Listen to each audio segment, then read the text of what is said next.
Friends, buddies, pals, how you doing? Welcome back to another video. Actually a Friday filler. I've just been fishing upstream, mainly dry dropper, that kind of stuff. I've come to this piece of water here. As you can see, it's just a big, deep, foamy, beautiful pool that just has to have fish in it. Now to fish this properly, I should probably build my own non-tapered leader, just because I have the floating poly leader on. Then I have about 9 foot of 3X and 4X to my fly, so I could just put a nymph on that, put an indicator by the tippet ring and fish as deep as I can, which would probably get me maybe 7 or 8 feet down, but I don't think that's going to be deep enough to fish this pool properly. So to do it justice, I'm going to not be lazy and I'm going to take this poly leader rig off, put that to one side, and then just build a nymphing rig and then just fish this pool properly. And seeing as a lot of you have been asking me to show you how to do that, I thought this would be a pretty good time to do it.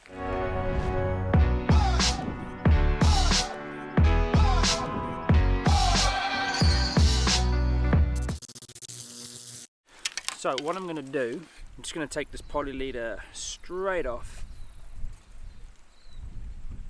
from the fly line.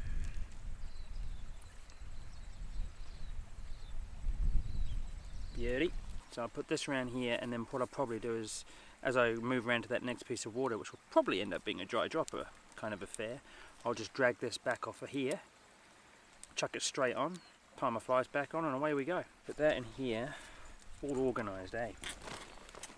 Doesn't happen very often. Right, so now what I've got is end of my fly line. So what I'm going to do is get some 1X, about a foot of that, and I'm going to tie a perfection loop in that. If you don't know how to tie a perfection loop, I will leave a link up here. You can go watch how to tie a perfection loop, along with every other knot that I generally use every day. A perfection loop, boom, done, like so. Tag ends in here, boom. And I'm just going to loop that to the end of my fly line, okay? My rod is slowly slipping down the bank here. So that's my 1X. Doesn't matter, 6 inches, a foot, whatever. So now I'm going to grab some 3X, and then I'm going to blood knot that to the end of my 1X. Again, that link I just put up, that's got how to tie blood knot, how to tie perfection loop, how to tie the double davy knot, or maybe a lefties loop as well. But that's pretty much the only knots I use.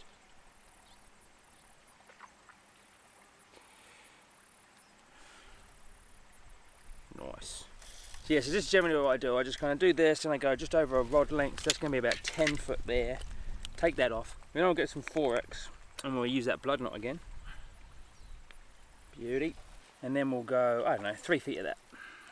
So that's going to give us about a 13, 14 foot leader to the first fly. Then maybe another couple of these. So it's going to be like a 15, 16 foot leader. Plenty. And then because that's such a nice big deep pool, I'm going to put a 101 off of that. For some weight, double davy knot for this guy, and then 4X again off of that, double davy again, and about 18 inches or so of that, and then we'll go to a size 16, I think, like a UV flashback pheasant tail, just because I like the UV flashback in the deep dark kind of pools. I feel like it just kind of stands out a little bit, catches their eye. I might be way off, it might be utter nonsense, but it gives me confidence, and I do catch a lot of fish on it, so. Alright, that's that. Crush them barbs. Every time you tie a fly on, just get in the habit of crushing your barbs, and you won't forget. Okay, so now we've got one more thing to do, which is an indicator. So this is a Strike Indicator Company stuff. It's really good stuff. Now you can get the extra large tubing and you can get the normal size tubing. Because this is going to be a big, deep, kind of slow drift with heavy flies, a fair bit of mending, that kind of stuff. I'm going for the bigger tubing, the extra large tubing, just because I can get a bigger, fluffier, floatier indicator out of it. If it's a bit more of a subtle kind of presentation, then I'll maybe go for the smaller tubing. And I like the white wool just because it looks like foam, and I think it blends in a little bit better than a normal coloured one. Yeah. Doubled over my leader, and then I'm just going to thread that through the extra large tubing out the other side, so then you get this kind of loop, right? I hope you can see that because I can't tell in this glare. And then what I do then is I make sure, and this is the secret to a good indicator, is you take the wool and then you're going to tease it. You're going to tease it out, line it up, tease it out, line it up until it all looks beautiful. beautiful. And then what happens then is that will catch the air better, and it will sit better, and it will go into the tubing better and just make a better indicator. And then all you're going to do is just thread that loop over the middle of that wool and then push the tubing up and trap that wool inside the tubing. So you have that basically. Ooh. So you have that. Looks like a bit like, remember those troll dolls with the mad hair? Looks a bit like that. And that's what you don't want. What you want to do now is you want to get your scissors and you want to give it a haircut and go straight across. Give it like a buzz cut. And that's super important because you want that kind of shape with the flat top so it sits on the water and gives it lots of buoyancy. As soon as things start, and once you start fishing for a while, it'll kind of come around and you get these wispy bits and it'll start looking a bit more like a troll doll again. As soon as that happens, flatten it off, fluff it up a little bit, and it will float heaps better. So that's what your indicator should look like, is that. And that will float for ages. Just to make sure, give it a bit more kind of floatiness. We're just going to take some lube. And just like less is more, like don't gink it up so it all just kind of coagulates and glogs it up. You just want a little bit there just to kind of push it through. Good to go. In a piece of water like this, it's 100% worth doing.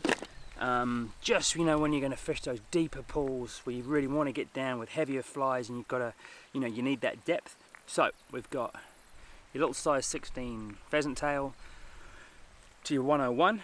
Then we've got about 2 and a bit feet of 4X. Then we've got about 10 feet of 3X, about 1 foot of 1X, and we've got our indicator in the middle.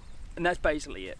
Because you've got that same thin diameter leader all the way through the system. It's going to cut through the water column way quicker than that thick tapered leader as it kind of comes down, and then at the very end it starts to get that thin diameter. So that tip bit will sink quite quickly, but then that thick stuff up at this end just takes ages to sink through, and that's going to hold your flies up and not get them down where you need them quick enough.